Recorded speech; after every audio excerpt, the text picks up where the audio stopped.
श्री राम जय जय राम। श्री राम जय जय राम।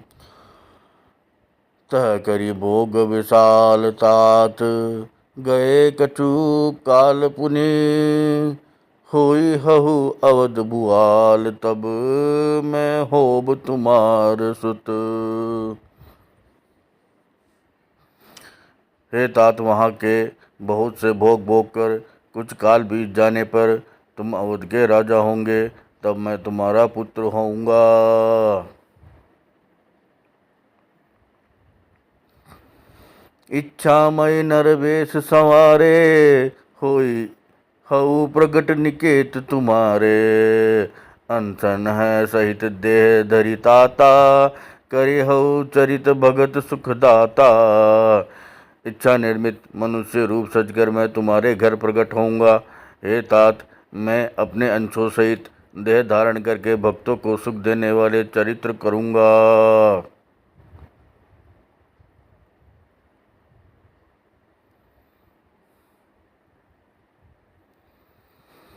जय सुनि सादर नरवण भागी, भवतर है ममता मद त्यागी। आदि शक्ति जय जग उपजाया, सो अवतर ही मोरी यह माया। जिन चरित्रों को बड़े भाग्यशाली मनुष्य आदर सहित सुनकर ममता और मत त्याग कर भव सागर से तर जाएंगे। आदि शक्ति यह मेरी माया भी जिसने जगत को उत्पन्न किया है अवतार लेगी। पुर उब में अभिलाष तुम्हारा, सत्य सत्यपन सत्य हमारा। पुनि पुनि अस कही कृपा निधाना, अंतर्धान भये भगवाना। इस प्रकार मैं तुम्हारी अभिलाषा पूरा करूँगा। मेरा प्रण सत्य है, सत्य है, सत्य है। कृपा निदान भगवान बार बार ऐसा कहकर अंतर ध्यान हो गए। दंपति उर्धरि भगत कृपाला, ते ही आश्रम निवसे कछु काला। समय पाए तनु तज अनयासा, जाय कीन अमरावती बासा।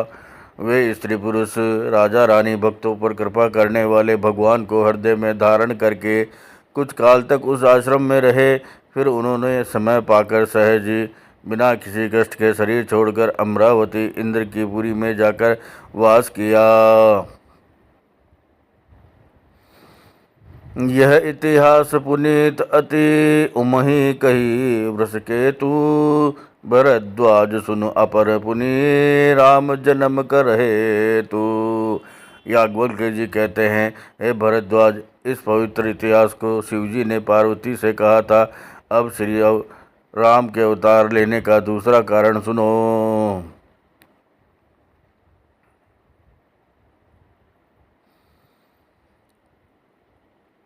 सुनु मुनि कथा पुनीत पुरानी, जो गिरिजा प्रतिशंभु बखानी। विश्व विदित एक के कई देशु, सत्य केतु तह बसई नरेशु। हे मुनि, वह पवित्र और प्राचीन कथा सुनो जो शिवजी ने पार्वती से कही थी। संसार में प्रसिद्ध एक के कई देश है, वहाँ सत्य केतु नाम का राजा रहता था। धर्म धुरंधर नीति निधाना, तेज प्रतापशील बलवाना। ते ही के भय जुगल सुत बीरा, सब गुण धाम महारन धीरा। वह धर्म की दूरी को धारण करने वाला, नीति की खान, तेजस्वी, प्रतापी, सुशील और बलवान था। उसके दो वीर पुत्र हुए जो सब गुणों के भंडार और बड़े ही रणधीर थे। राजधनी जो जेठ सुत आही, नाम प्रताप भानु असताही। अपर सुत ही अरिमर्दन नामा, भुजबल अतुल अचल संग्रामा। राज्य का उत्तराधिकारी जो बड़ा लड़का था उसका नाम प्रताप भानु था। दूसरे पुत्र का नाम अरिमर्दन था, जिसकी भुजाओं में अपार बल था और जो युद्ध में पर्वत के समान अटल रहता था। भाई ही भाई ही परम समीते, सकल दोष चल बरजित प्रीति। जेठे सुत ही राज नृप दीना, हरिहित आप गवन बन कीना। भाई भाई में बड़ा मेल और सब प्रकार के दोषों और छलों से रहित सच्ची प्रीति थी। राजा ने जेठे पुत्र को राज्य दे दिया और आप भगवान के भजन के लिए वन को चल दिए। जब प्रताप रवि भयो नृप फिर दोहाई देश, प्रजापाल अति वेद विधि कतहु नहीं अगलेश। जब प्रताप भानु राजा हुआ, देश में उसकी दुहाई फिर गई। वह वेद में बताई हुई विधि के अनुसार उत्तम रीति से प्रजा का पालन करने लगा। उसके राज्य में पाप का कहीं भी लेश मात्र नहीं रह गया।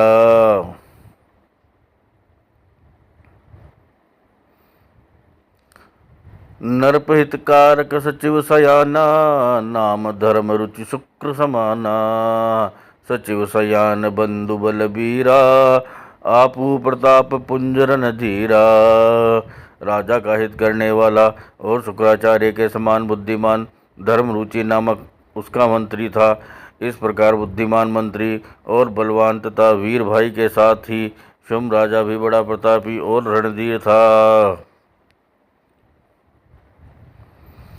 सेन संग चतुरंग अपारा, अमित सुबट सब समर जुझारा। सैन बिलो की राउ हर्षाना, अरुबाज गह गहे निशाना। साथ में अपार चतुरंगनी सेना थी, जिसमें असंख्य योद्धा थे, जो सबके रण में जूझ मरने वाले थे। अपनी सेना को देखकर राजा बहुत प्रसन्न हुआ और गमागम नगाड़े बजाने लगे। विजय हेतु कटकही बनाई, सुदिन सादिन नर्प चले बजाई। जह तह परि अनेक लड़ाई, जीते सकल भूप बरियाई। दिग्विजय के लिए सेना सजाकर वह राजा शुभ दिन मुहूर्त साध कर और डंका बजाकर चला। जहाँ जहाँ बहुत सी लड़ाइयाँ हुई, उसने सब राजाओं को बलपूर्वक जीत लिया। सप्तदीप भुजबल बस कीने, लैले दंड छाड़ी नृप दीने। सकल अवनि मंडल तेहि काला, एक प्रताप भानु महिपाला। अपनी भुजाओं के बल से उसने सातों द्वीपों को वश में कर लिया और राजाओं से दंड कर लेकर के उन्हें छोड़ दिया। संपूर्ण पृथ्वीमंडल का उस समय प्रताप भानु ही एकमात्र चक्रवर्ती राजा था।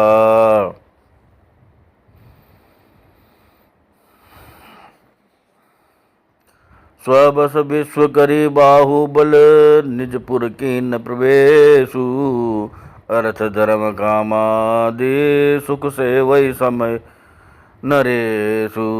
संसार भर को अपनी भुजाओं के बल से वश में करके राजा ने अपने नगर में प्रवेश किया। राजा अर्थ धर्म और काम आदि के सुखों का समयानुसार सेवन करता था। भूप प्रताप भानु बल पाए, कामधेनु भय भूमि सुहाई। सब दुख बरजित प्रजा सुखारी, धर्मशील सुंदर नर नारी।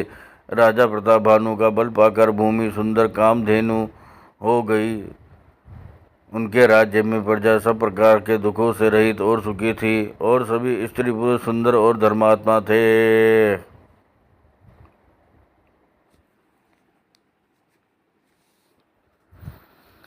सचिव धर्म रुचि हरिपद प्रीति, नृप हित हेतु सिकव नित नीति। गुरु सुर संत पितर मही देवा, करई सदा नृप के सेवा। धर्म रुचि मंत्री का श्री हरि के चरणों में प्रेम था। वह राजा के हित के लिए सदा उसको नीति सिखाया करता था। राजा गुरु देवता संत पितर और ब्राह्मण इन सबकी सदा सेवा करता रहता था। भूप धर्म जय वेद बखाने, सकल करई सादर सुख माने। दिन प्रति देय विविध विधि दाना, सुनई शास्त्र बर वेद पुराना। वेदों में राजाओं के जो धर्म बताए गए हैं, राजा सदा आदरपूर्वक और सुख मानकर उनका पालन करता था। प्रतिदिन अनेक प्रकार के दान देता और उत्तम शास्त्र, वेद और पुराण सुनता था।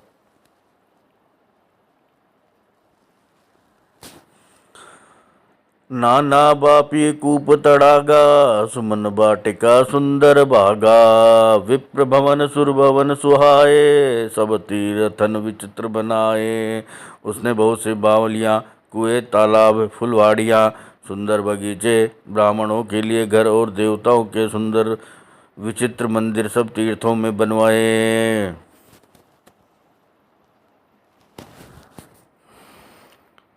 जहल जय कहे पुराण श्रुति, एक एक सब जाग। 12 सहस्त्र सहस्त्र नर्प, किए सहित अनुराग।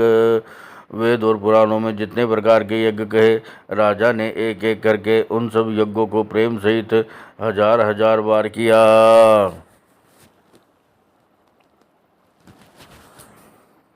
हृदय न कछु फल अनुसंधाना, भूप विवेक परम सुजाना। करई जय धर्म करम मन बानी, वासुदेव अर्पित नर्प ज्ञानी। राजा के हृदय में किसी फल की कामना न थी। राजा बड़ा ही बुद्धिमान और ज्ञानी था।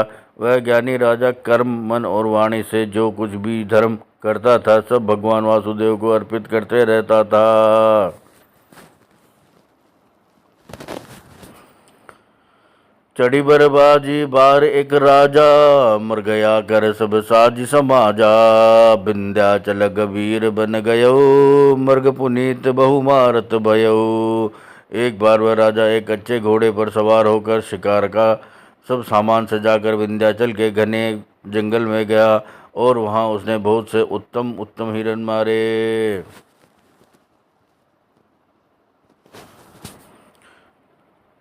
फिरत विपिन नरपदीक बराहु, जनु बन दूरेऊ शशि ग्रसी राहु।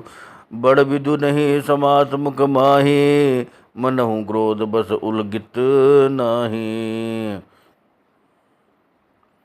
राजा ने वन में फिरते हुए एक सूअर को देखा। दांतों के कारण ऐसा दिख पड़ता था मानो चंद्रमा को मुंह में पकड़कर राहु वन में आ छिपा हो। चंद्रमा बड़ा होने से उसके मुंह में समाता नहीं है और मानो क्रोधवश वह भी उसे उगलता नहीं है।